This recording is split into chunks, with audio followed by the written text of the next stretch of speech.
Ladies and gentlemen, can we start?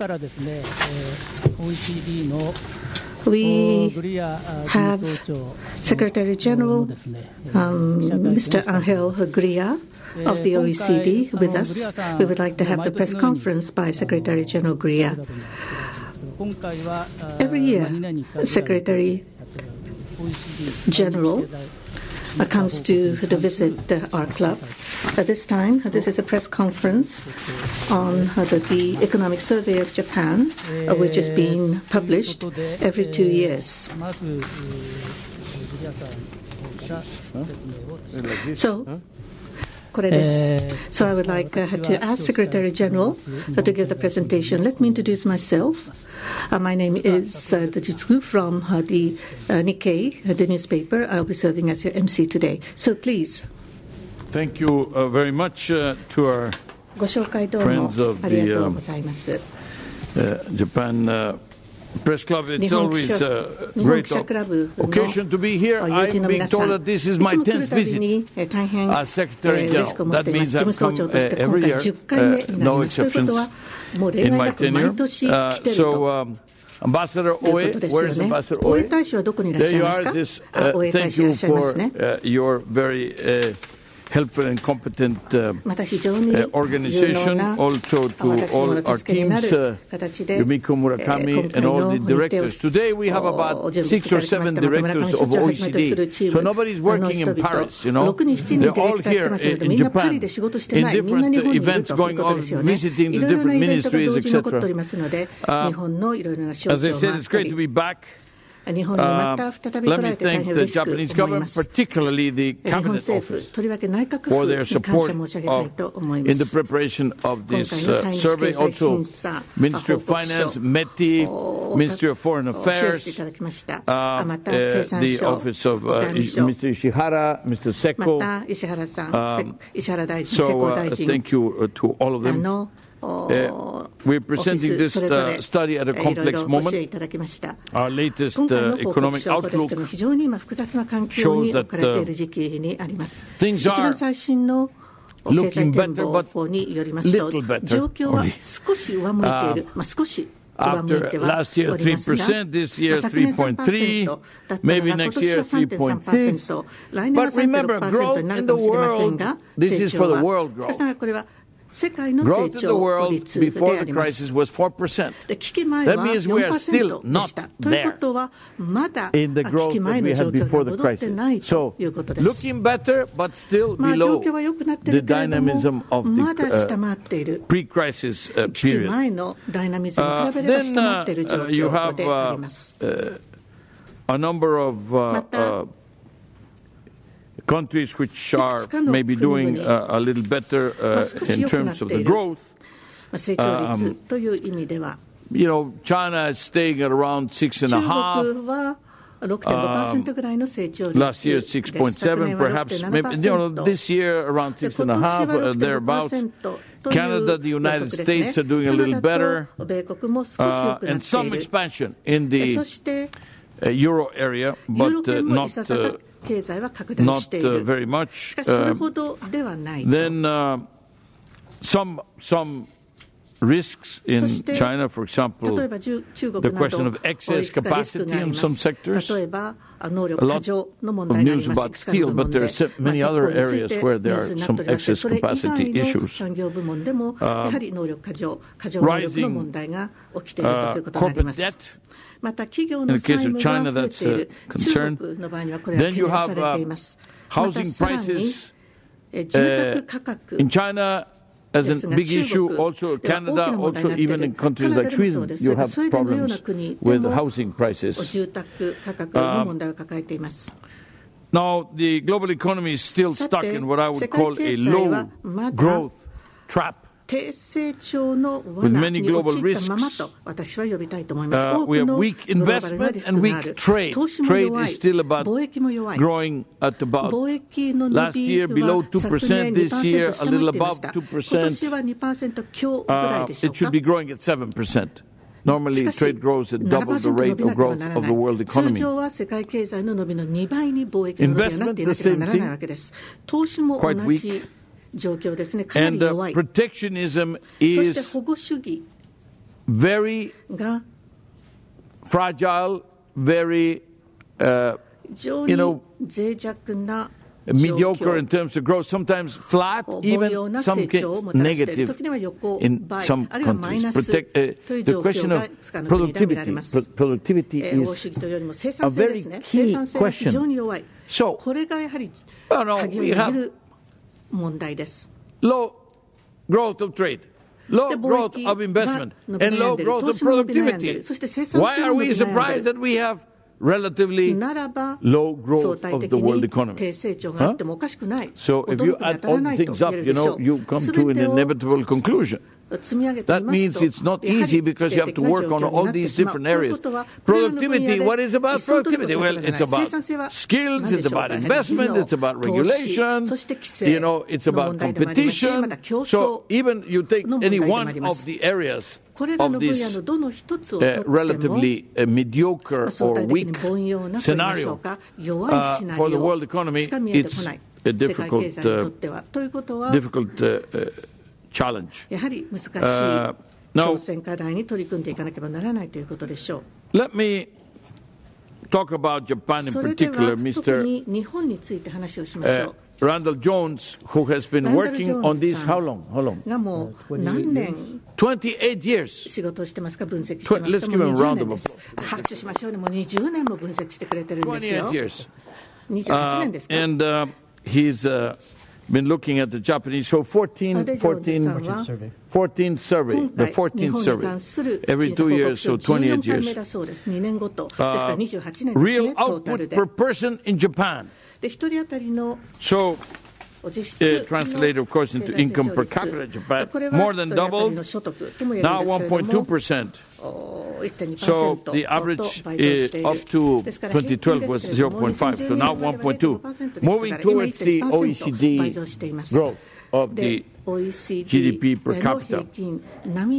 Unemployment, well, down below 3%. And also good export performance. Both exports to Asia, to the United States. So exports have been a good thing for the growth here. And there'll be other elements which we can take a look. The job creation, well, high employment, low unemployment, basically, as I said, full employment situation, but hopefully this will give rise now to better wages, the greater wage increase, because now we are suffering some shortages in some areans. Companies are complaining that they cannot get enough qualified labor, etc. So maybe we can finally see the improvement in real wages. We are certainly recommending that this is the case, that this should be the case. There's obviously the traditional challenge of aging, which now is accelerating. But good news is that women are now participating more in the labor market. Now the challenge has to do mostly with the question of remuneration, with pay gap. But participation gap is slowly being reduced. This is very important because participation of women is a very important way to compensate for the aging process. If you have more people participating in the market, this can help to compensate. There's also a question of birth rate moving from 1.4 to 1.8. That's the goal. Reduction in corporate taxes, now below 30%, goal going to 25%. That's good news. But certainly looking at as I said, some of the challenges. ただ、やはりいろいろな課題もあります。Aging, the question of productivity, the question of the more short-term issue of wage increases, and some of the larger, longer-term issues, like the fact that by 2050, maybe you will be about 100 million. And today I saw a projection by 2065 there would be about 88 million. So you have aging but also shrinking population. So that means productivity becomes so important. I mentioned the question of the participation of women, then the need to combat what I call market duality, which means growing number of people who are in the job market but are in informal conditions. They do not have all the necessary benefits and all the guarantees. And then let me mention the question of fiscal sustainability. You know that we are about 200% debt to GDP, actually 230, isn't it? About 220. The day when we will see balanced, primary balanced budget has been moved. Originally it was going to be 2011, then it was going to be 2015, 2017, now it's 2020. And of course, we expect and we hope that by 2019 there will be the increase from 8 to 10% in the VAT. Although we are on record as having said that the VAT average in OECD countries is about 20%. So there's some room. You could even go beyond 10% to 11, 12, 13, 14, 15, maybe year by year 1% more. So never having one big bang, no? But just slowly, gradually over time, this could be possible. At the same time, as you move down the tax on corporates so that you stimulate investment, and also the tax on wages. So let me also say that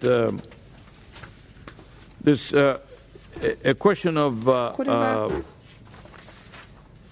the what I would call the distribution of the growth, the distribution of the benefits.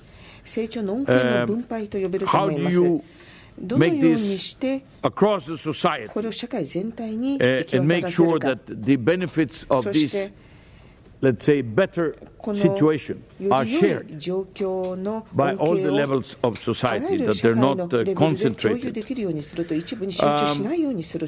Then let me also mention very briefly,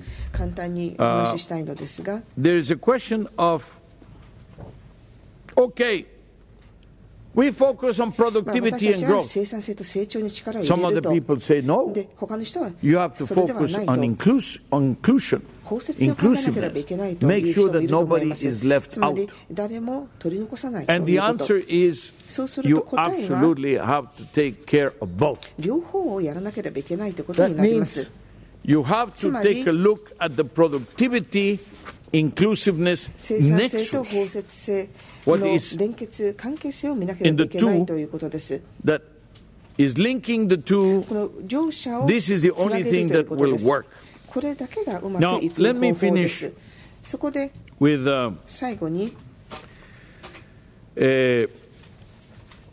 a question that is today facing us, which is so-called backlash against globalization. I have here with me Ken Ash, who is the Director of Trade and Agriculture, and we have, of course, the Directors of Small and Medium Enterprises, we have the Directors of Financial and Enterprise Affairs, the people who are responsible for investment, the people who are responsible for, SMEs, a number of the directors and responsible 責任者がいます。There is this backlash against globalization. What does it mean? That we left some people out in the process, and then you have discontent, and you have people who vote for Brexit or vote against the referendum for the peace in Colombia, or don't vote in favor. In many cases, it's not about voting against, but not voting at all. The Brexit vote, 60% of the young people of UK did not vote, and their future was at stake. Very low turnout in the case of U.S. election. It's almost now a tradition. And the unexpected result of the Renzi referendum in Italy, etc.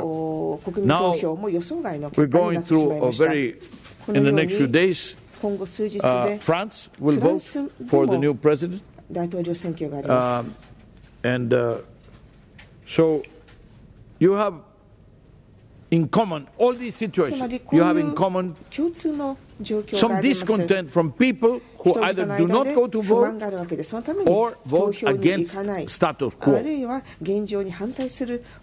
Almost regardless of what the status quo is, they just change, they vote against. They vote against because they're not happy. They are. And I would like to say this because we need to do better. We need to make globalization better, fairer. We need to have equality not only in income and wealth, but also in opportunities and in outcomes. We need to have, yes, more trade, yes, free trade, yes, open trade, open investment regimes, but also to take care of the most vulnerable, so that we can then have all of society that is supporting the process of globalization. So these are some of the issues, some of the concerns, some of them are of the greater context of the world. Some of them are Asian, some of them are Japanese, and then some of them are regional in Japan, or some of them are specific to certain sectors and segments in Japan. And then again, you go back to the global. Japan is not isolated. Everything that is happening in Japan is happening in a context. Today, to make progress in Japan is more difficult than it was before because the world is not helping very much. So now, maybe I ask Mr. Jones to illustrate specifically what we have been talking about. Well, thank you very much. I'd like to start by showing this figure that the Secretary General discussed. This is per capita income growth, and Japan is in red. You see that during 1997 to 2012, Japan was growing only 0.5% in real GDP per capita. During the period 2012 to 2016, Japan accelerated to a little more than 1.2%, almost as fast as the OECD area. So we see a very marked sea change in Japan's performance with 2012. We have to give some of the credit to Abenomics and the reforms and policies that were introduced in 2012 with the new Prime Minister. Japan still faces many challenges. This is the demographic challenge that the Secretary General mentioned.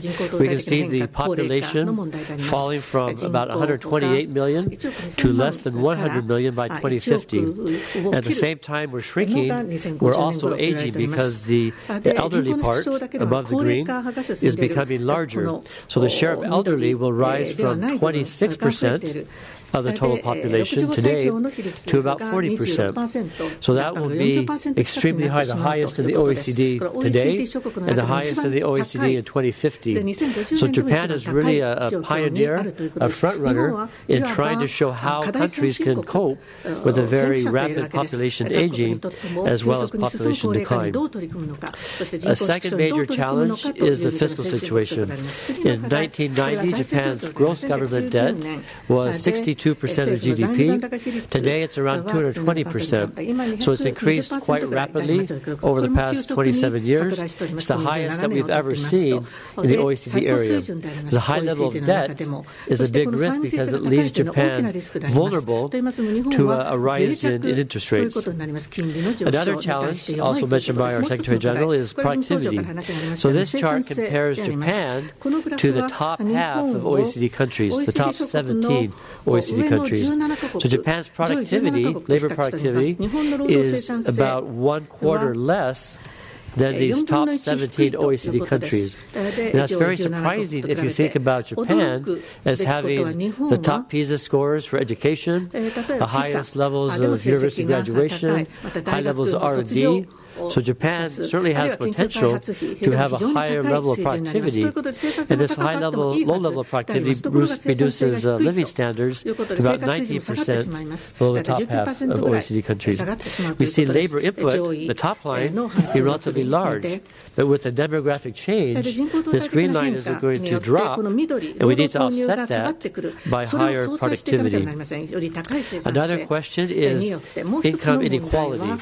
And in Japan, we have a very high dispersion of wages between advanced firms and lagging firms, between regular workers and non-regular workers. So this creates problems of inequality and relative poverty. So in this survey, we had two special chapters, and the first focused on this nexus that the Secretary General mentioned, the nexus between higher productivity growth and inclusive growth. So we focused on areas that would help improve productivity, but also promote social inclusion. Now, some of the reasons for this low productivity in Japan, first of all, if we look at the service sector, productivity has been basically unchanged for the past 25 years. Manufacturing has increased in order to compete in world markets, but the service sector has been rather stagnant. The next problem is SMEs, and they're largely in the service sector, so these two problems overlap. So this compares labor productivity in large firms set at 100. So these are firms with more than 250 workers, compared to companies with 20 to 49 workers. So in Japan, the labor productivity in small firms is much lower than in large firms. Small firms in Japan tend to be quite old. Less than 5% are startups, less than 2 years old. And this is a serious problem because new startups bring new technology, new ways of doing things, and innovation, new jobs as well. So this old age of SMEs reflects low entry rates and low exit rates. In the U.S. and the U.K., the exit and entry rates of firms is about 10%. In Japan, it's less than 4% for entry and about less than 5% as well for exit. So Japan has relatively low levels of churning of exit and entry that will drive up productivity. Please take a look at this graph, this last graph. Go to this. This looks a little mysterious, but look at the content. Japan is a red line in the bottom, basically with a very low rate of, he called it churning. This is a very American word. Churning means, you go around like that. This means how many companies die, disappear every day. How many companies are created every day. And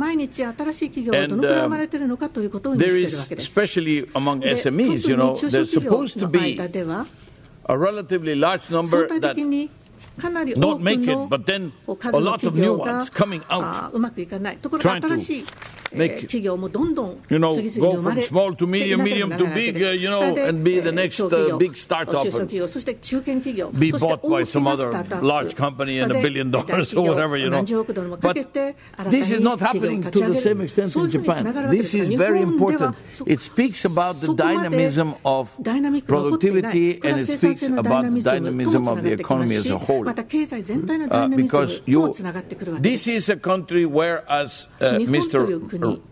Jones mentioned a moment ago, SMEs are old. And normally you associate SMEs with new, with young, with dynamic, with new job creation, etc. So, sorry that I interrupted, but I thought I would call your attention. This is a very interesting analysis. So the government has a goal of raising both the exit and entry rates to 10%. So one question is, how do you get there? How do you encourage firms to exit? And how do you encourage firms to enter? And one of the problems with exit is that many of the SMEs are not viable, but banks continue rolling over loans to them because of the problems associated with bankruptcy. And so we recommend trying to ease the guarantee system and the bankruptcy system to make it easier for the exit.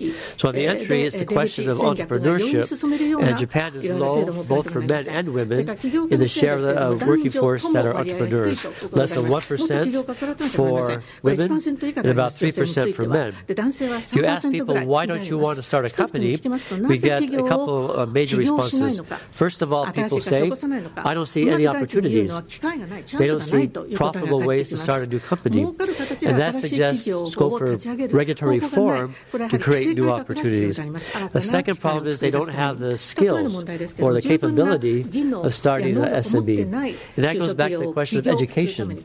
Are schools teaching even elementary and junior high school kids what it takes to be an entrepreneur? The third factor is a fear of failure, that if you fail once, you won't get a second chance. So that goes back to the question of bankruptcy. If you fail once, do you get a second chance? So the end result on the far right side is that very few people in Japan are anxious to start a new company. The other question where this nexus between productivity and equality and inclusion is in the labor market. And so here we have the question of non-regular versus regular. So they start off at a similar level, and over time the regular workers get seniority-based wage increases, whereas non-regular workers don't. So the gap gets wider and wider, and by the 50 to 54 age group, the regular workers are earning twice as much as non-regular workers. So this creates inequality. The other problem is non-regular workers do not get training because many are fixed-term or dispatch workers, so companies don't invest in training for these non-regular workers. So that slows productivity growth. So these two problems are very closely linked together. So this summarizes our recommendations for trying to get this nexus of productivity and inclusion. We talked about boosting female employment, partly through childcare and better work-life balance, boosting the productivity of SMEs, facilitating the exit of non-viable firms by reducing personal guarantees, promoting second chances so that people are not afraid of failing, and also relaxing the credit guarantee system so that non-viable firms are not supported, and finally breaking down dualism. Now let me turn to the second chapter, which is on the fiscal situation. And this is a very serious concern, how Japan can resolve this debt problem. Basically, the key problem is that social spending has risen very rapidly during the past 25 years. And this is to be expected because Japan's aging population drives up health care, long-term care, and pension spending. So Japan has surpassed the OECD average, but of course Japan has the oldest population. So this is not a surprise. The government has a target, as the Secretary General mentioned, to reach a primary surplus by 2020. The government projection shows the deficit may continue beyond that point. So we need policies to try to both control spending, control the growth of social spending in particular, and also to raise revenue so that we can achieve this balanced primary surplus. There's a question in Japan on the level of transfers to older people. If you look at transfers over lifetime, someone born in 1940 will receive about 50% of lifetime income in transfers from the government. Someone born in 2010 will pay about 12% of lifetime income in taxes to the government on a net basis. So can Japan, given the fiscal situation and given the rapid aging, can we continue to make such large transfers to the elderly? So this survey argues that we have to find ways to slow the growth of spending. We're not talking about reducing it in absolute terms, but over time trying to cap it so that it doesn't rise as quickly. Under the current system, social spending by the government would rise by 7% of GDP by 2060. So we need to try to limit how much social spending will increase over that time. If we compare healthcare spending to other countries, we see many areas where Japan is an outlier. For example, the Japanese visit the doctor 12.8 times a year, compared to an OECD average of about 6. Hospital stays are almost 30 days on average, compared to the OECD average of closer to around 8. So we have to find ways to economize and make healthcare and long-term care more efficient. For example, on pharmaceutical drugs, we have to use more the generic drugs, which are much cheaper. We have to make long-term care, which takes place in hospitals, we have to move it to homes or to long-term care facilities because it's very expensive in hospitals because you have doctors and nurses and medical equipment. So we have to find ways to promote cost savings, and we have many recommendations for that. The other area we look at in this survey is local governments. If we look at per capita spending per prefecture, we find a wide variation. If we look at, the highest one is Fukushima. We look at Shimane. Per capita spending in Shimane is about almost 3 times higher than Saitama-ken. And so that suggests there's scope to try to reduce spending in local governments. And again, it goes back to social welfare and questions of public investment as well. In addition to controlling spending, we have to get more revenue. Government revenue in Japan is 32% of GDP, which is below the OECD average. So we want to increase revenue primarily from the consumption tax. This compares VAT rates. Japan's consumption tax is a VAT. So Japan has the second lowest VAT rate among OECD countries. The OECD average is close to 20%. In the Euro area, the average is about 22%. So Japan, with the oldest population, with universal health care, long-term care insurance, a public pension program, you're going to need more revenue. So we favor, as the Secretary General mentioned, raising the consumption tax rate. We think raising it gradually over time, 1 point a year, would avoid the up and down pattern in the economy, the cliff, that causes people to run out and spend a lot and then not to buy any durables for a couple of years. So we want to avoid the stop-and-go pattern, so we would like to have a steady increase over time that brings Japan towards the OECD norm for the consumption tax. These are some of our recommendations for fiscal policy, which I've discussed. And again, we want to control spending, and we also need more revenue. Those are the key factors. Japan is really at risk of a rise in interest rates. We have to maintain confidence that Japan will get control of the situation. So, in summary, Japan has been doing much better with faster growth during the past 4 years. This has been driven to a large extent by having more women in the workforce and having more employment. But we face major challenges. We face the problem of population aging. We face the problem of labor market dualism, productivity growth being slow and well below the OECD average, and the high level of government debt. It is very important. My final statement would be, if we want to address these problems, we have to use all 3 arrows of Abenomics. We need good monetary policy to get 2% inflation. We need good fiscal policy to get control of spending and raise revenue. And we need a 3rd arrow of reforms that will help boost productivity. And so our goal of the OECD is to help Japan address these challenges and implement these 3 arrows of Abenomics to achieve these goals. Thank you very much.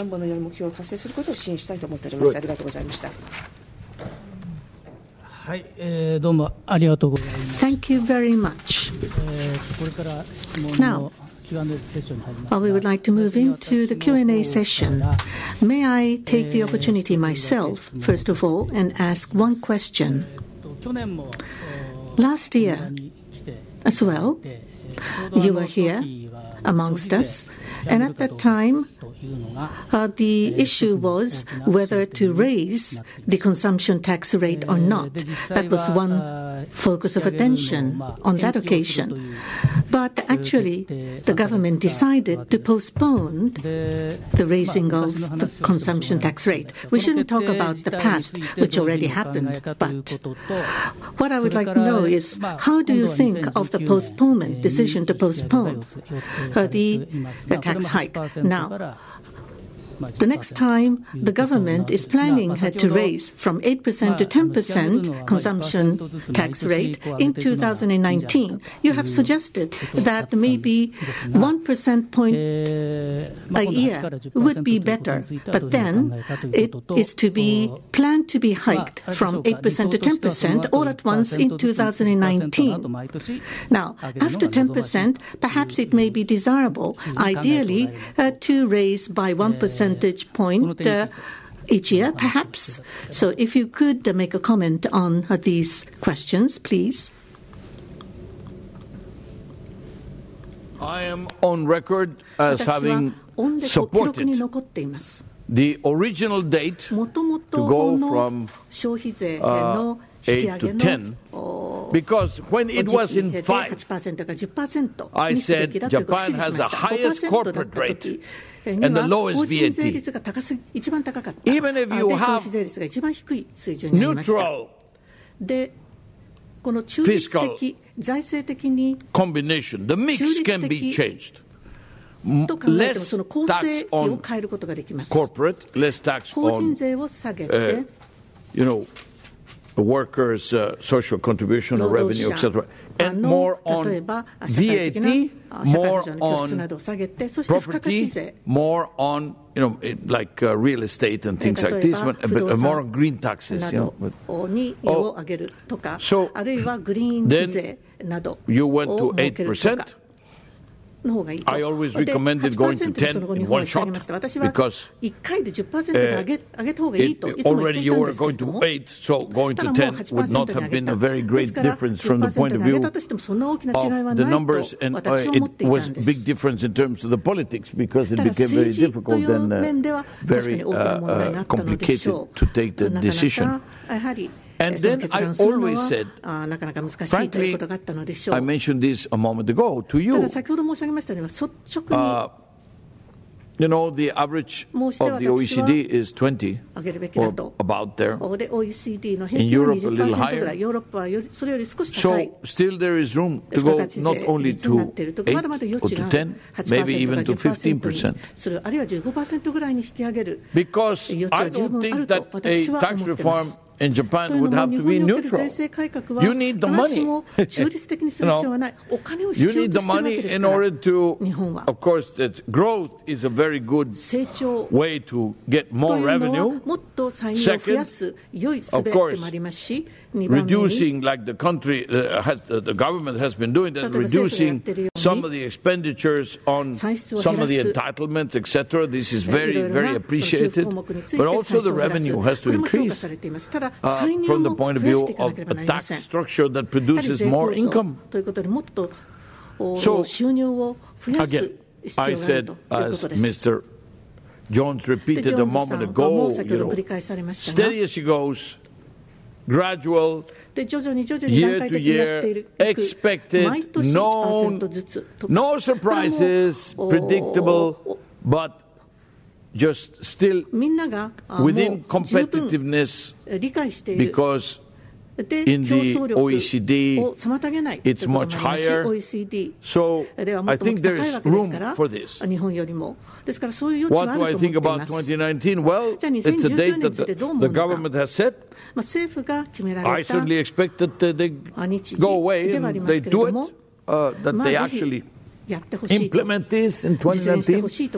But as I said, it doesn't have to be the end of the story. I think for consolidation purposes, the story of fiscal consolidation requires more revenue. And this is, I think, one way in which it could be obtained. ありがとうございました。それでは会場から質問を。Yes, thank you very much. Now let's receive questions from the floor. Yes, please.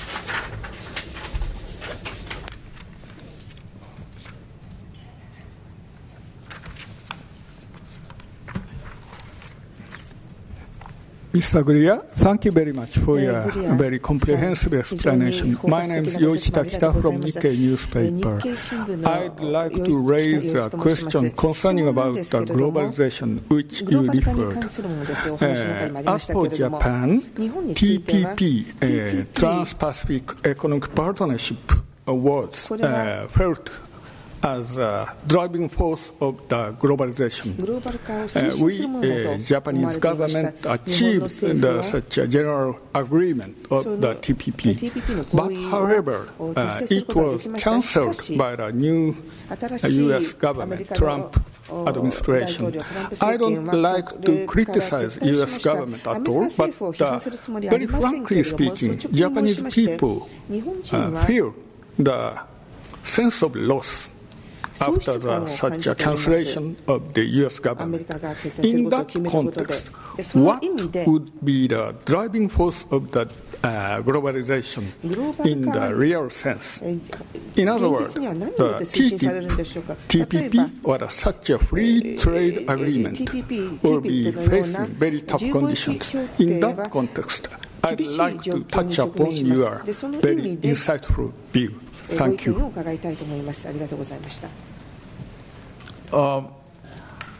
This is a difficult one, so I'll ask Mr. Jones to answer. No, I will ask him to answer, but let me just give you my own view. This sense of loss that you feel, I think, is widely shared, not just by the Japanese public. It was 2 years. I have kept every step of the way, you know, Mr. Ken Ash was informing me, now we are going this, we're going there, it looks like Japan is now negotiating in this last part, and, you know, we're all excited. I am Mexican, and as you know, Mexico was part of the TPP. So I think we all share the sense of loss, but what is lost is, of course, U.S.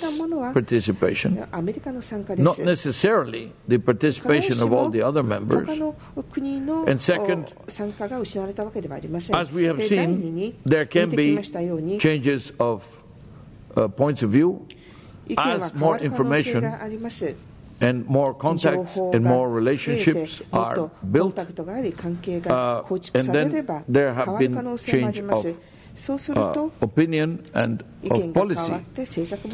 Hopefully this can be the case, because one of the things that I learned about TPP, because of the good analysis of Mr. Ash and also of the economics department of OECD, is that it was very important positive net plus for growth, investment, jobs, and innovation, etc. So, and of course, at that time also the TTIP of Europe and the United States was being negotiated. Now, this has not been shelved, but it has been at this stage, let's say, stopped. We have to see how it goes forward. But there's also an interesting experience with NAFTA. In the beginning, the statements looked like maybe even United States could decide to pull out. Now, the reality of the global value chains, of the very important positive contribution of NAFTA to value added of the region, even to the competitiveness of the United States firms and companies, to be competitive in United States against non-U.S. companies, but also to be competitiveness, to have competitive out of United States and other markets, export to Europe, export to Asia, export to other countries in Latin America, etc. So you really have a sense that Now that more information is on the table, and you see that over 25 years, remember NAFTA is 23 or 24 years old. There has been a very natural integration, not decided by the governments. The governments created a framework, but it was the companies themselves that created these alliances, these natural global value chains, the value-added relationships. And then we also have to make the proper diagnosis, because if you take a wrong diagnosis, you make then wrong conclusion. And what is the diagnosis? That you should not be measuring the flows of trade in nominal terms. This is also something which Mr. Ash has been teaching us all these years. But he has been working this together with WTO, with other international organizations. It is, what is important is value added. Now, the trade, when you measure the flows in value added, the surplus, like countries like Japan or China or United States or Germany or Mexico to United States reduce sometimes to half, because the value added really remains with the United States, where the original thought process, the technology came from. So I like to say this because, again, more time passes, more the analysis is becoming more sophisticated. And the more sophistication is leading to much more, I would say, nuanced decisions, less good and bad, black and white, because it's really gray. Reality is quite gray. So I hope that when it comes also to TPP, there could be at some point a consideration of these elements. But I certainly would count on all the countries that already were engaged in TPP to continue with the TPP.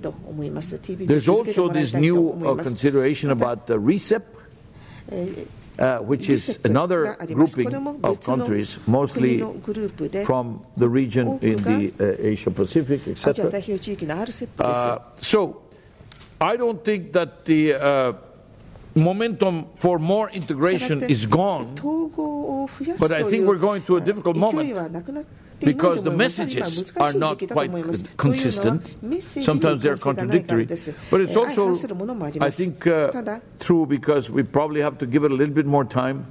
But yes, an institution like the OECD has a duty to continue to put in front of all the players in the world the facts, the figures, the numbers, and our own opinion.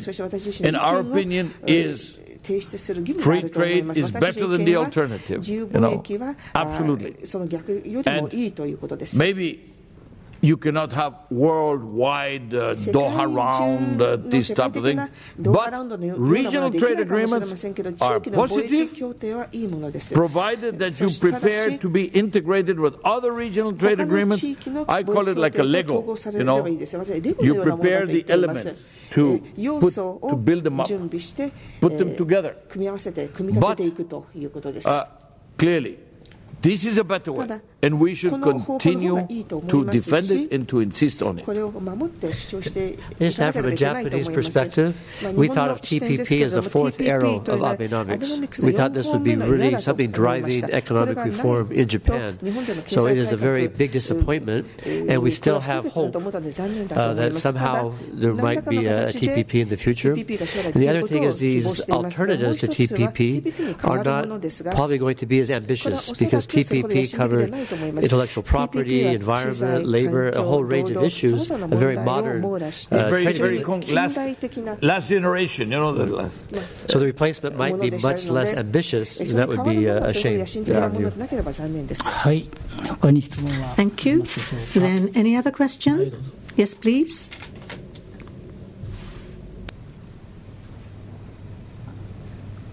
Hi, Sohei Ide from Kyoto. I have a question about your policy recommendation for the gradual hike of the VAT.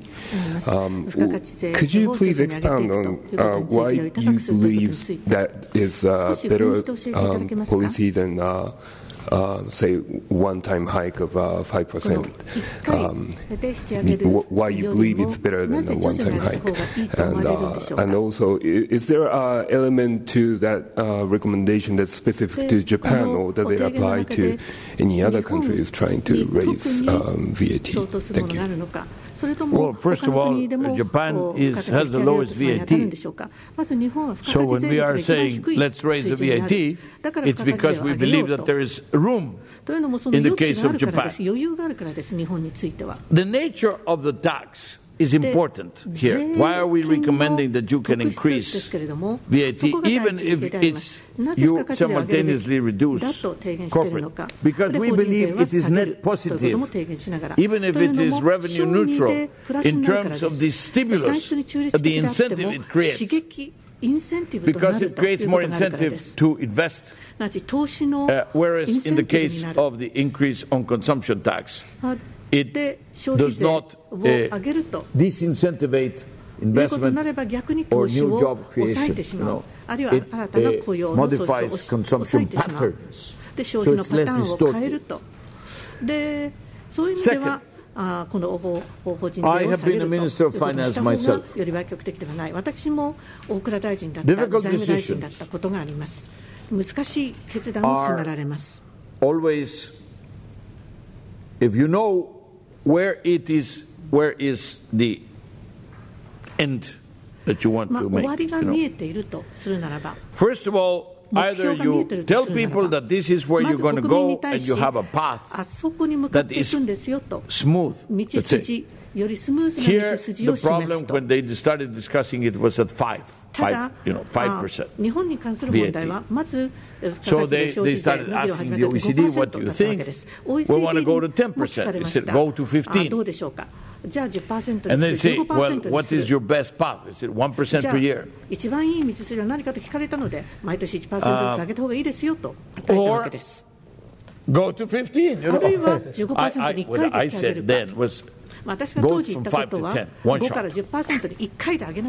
This was not the chosen path, as you know.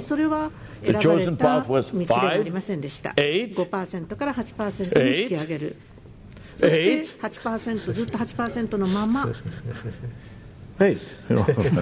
We're in 8. So hopefully we'll go to 10. Okay? We are expecting to go to 10 in 2019. My point is the following. 2 more points of VAT do not really change the consumption patterns that much. But politically, it becomes a cliff. It becomes a very serious problem. And if you are facing any election, it's a tight situation, if you are facing any other problem, security issue, anything, then it always it's going to be a good candidate to postpone again. No. And you need the money. You need the revenue. But it also is a better structure of the tax. For the reason I mentioned. So this is why I say go for it, go all the way. Either you do it in one shot or you do it in a very smooth, very well programmed, 1% per year, etc. So you don't have these consumption patterns which then accelerate very much and then stop, and then accelerate again, then stop. This is very distortive. This is very difficult to deal with the economy when you are having these patterns of consumption. Also, they're very unpredictable. And again, who knows what is going to be happening in the world economy, in the world strategy, in the world everything at that time? We don't know. And always there's something happening that makes it more difficult to take those decisions. So always, when it's politically tough decisions, the sooner the better. The pain passes and the benefit starts to happen every day. So it's about political economy besides the, let's say, the technical nature of the tax. はい、あともう一つ。Thank you. I think we can receive one more question. This will be the last question because of time limitations. はい、Lady there. Please defend the gender equality here. I'm Beat from AFP. You talked briefly about the French elections before, so as you know, the far right and far left candidates are well positioned. So I would like to have your opinion on what would be a potential impact if one of them wins the election in beginning of May. Well, as you can imagine, that's one thing that I'm not going to do. First of all, because although we have the privilege of living in France, and with the OECD is based in Paris, for which we get, as you can imagine, hardship pay, because it's a tough place to live. The food is not so good, and the drinks is not so good, and no museums, no cultural life. No. This is, don't put it in your comments, please. No, don't. Please, don't. This is not for the record. But no. The question really is that we are facing rather unprecedented French version of the general question of discontent with globalization. Okay? So, but it is one more manifestation of the same phenomenon. We've had US, we had Brexit, which basically is Europe and UK.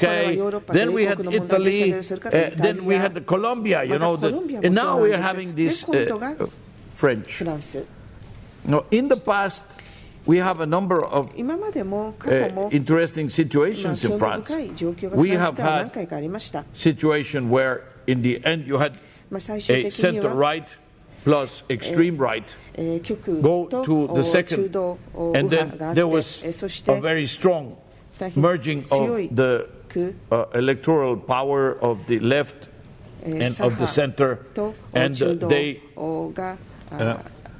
overwhelmingly defeated the extreme right. This was when Mr. Chirac and Mr. Le Pen, the father, were running for president. And then you have had in the past also very interesting cases of what they call, the French call cohabitation, which is that you have a president from one party and you have a prime minister from the other. Why? Because the presidential election takes place on first round, 23rd of April, and 7th of May. But the parliamentary election takes place 1 month later. So the process is not really finished until you have the full picture of who is going to have the majority in the parliament, and what are the coalitions or alliances that you're going to be needing in the parliamentary world, in order to see then finally how you are going to organize, the president and the prime minister, and then the parties in the ground. So, what is happening is you have a very, what you would call a great fragmentation of the vote, which is very typical of what is happening in all the world.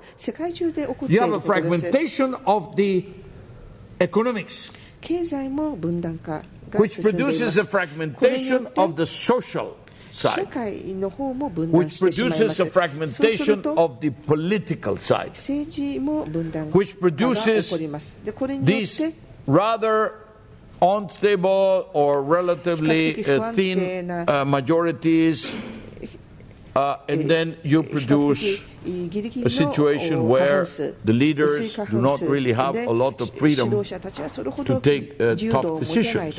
Now, maybe because you are not familiar with these, you're Japanese. You have had, first you had 8 years of 8 prime ministers, and now you have had an unprecedented stability. And it looks like this stability is going to continue, which is, of course, allowing for the first result that we showed you. The income per capita is now converging and doubling in the increase in the income per capita every year. Well, because you have had stability, you have continuity. So it's not that I want to shy away from the answer. And, you know, again, I am not French, so I do not vote in the French election. But certainly, in terms of what I would call the French manifestation or the French edition of the general question of the backlash against globalization, this is yet another manifestation. We hope the best for France, of course. Thank you very much, but we have run out of time, so we would like to end the press conference. I would like to thank Mr. Gurria as well as Mr. Jones. Thank you. Thank you. Thank you very much. Thank you. Thank you.